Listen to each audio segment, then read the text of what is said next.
एअरपोर्टच्या संदर्भात आपल्या सरकारनं सगळ्यात चांगला निर्णय घेतला।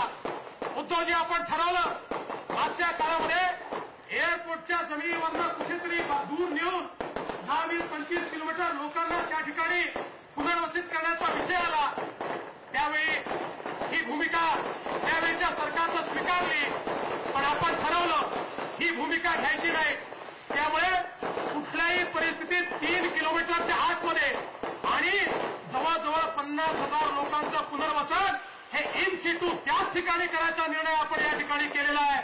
आणि त्यामुळे आज आपण मोठ्या प्रमाणात आणि पराग अळवणे यांचा आभार मानतो की मोठ्या प्रमाणात त्या ठिकाणी सर्वे सुरू झाला। लोकांनी विरोध करायला सुरुवात केली। आम्ही सांगितलं तुमच्याकरता सर्वे आहे, तुम्हाला हुसकून टाकण्याकरता सर्वे नाही आहे। आणि पराग त्या ठिकाणी स्वतः गेला आणि हिमतीनं उभा राहिला आणि त्यांनी सांगितलं की आम्ही या ठिकाणी इन सिटू घरं देण्याकरता सर्वे करतोय।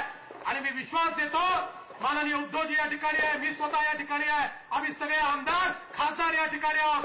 आम्ही निश्चितपणे सांगतो की या ठिकाणी हा जो पुनर्विकास करायचा आहे हा इन सिटू पुनर्विकास त्या ठिकाणी आम्ही करणार आहोत। आणि त्यामुळे सर्वांनी याच्यामध्ये सहकार्य द्यावं।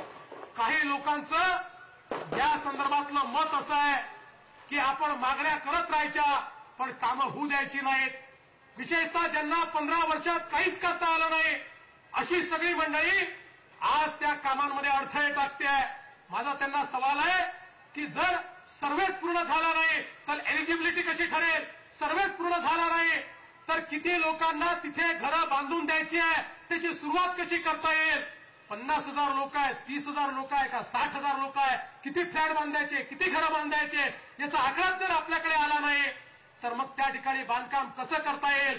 पण मी माननीय मोदीजींचे आभार मानतो। आम्ही मोदीजींना सांगितलं हे एअरपोर्ट महत्वाचं आहे। हे एअरपोर्टच्या आजूबाजूला अशा प्रकारे अवैध अशा प्रकारचे राहणारे लोक यातनं मोठा याला धोका होऊ शकतो। पण ही मंडळी आपलीच आहेत, त्यामुळे यांचाही विकास करावा लागेल। त्यामुळे तुमच्या धोरणात बदल करा आणि आम्हाला इन सिटूची परवानगी द्या।